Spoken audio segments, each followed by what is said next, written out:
So why not red, white, and blue? Why does it have to be red and white? I've got a family member that tells me, that's not a good idea. If I see red and white on a car driving down the road, right away I'm going to assume that he's a Trumper. He's following Donald Trump and his agenda.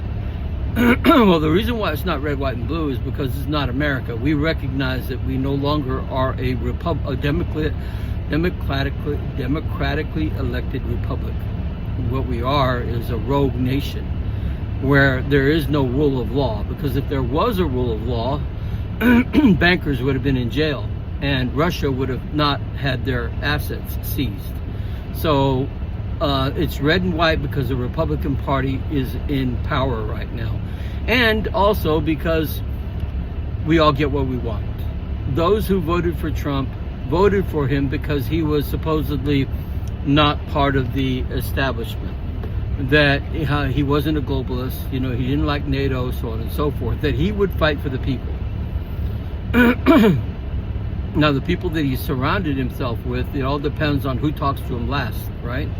Now, we, as a progressive, I mean a real progressive, one who understands the fight between the neoliberals and the progressive policy, macroeconomic policy here in America, which would really raise the living standards of Americans and take the power away from the unholy trinity, bankers, corporations, and oligarchs, right?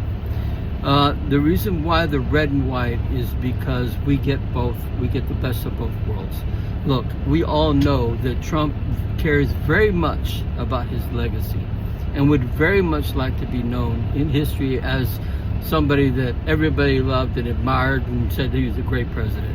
Like FDR did when he was the president in the 1930s during the Great Depressions and told the unholy trinity to go take a flying hike, that he welcomed their hatred. That's what we're going to do with Trump. We're going to put him in that position. Unfortunately, Obama had that opportunity, and what did he do? He squandered it because he was a neoliberal through and through. He didn't really care about working class people. He did what he was told. So if you voted for Trump, you'll be vindicated because your idea was that he was going to do for himself, or he wasn't going to pay attention to those rich people. So you see how we get the best of both worlds.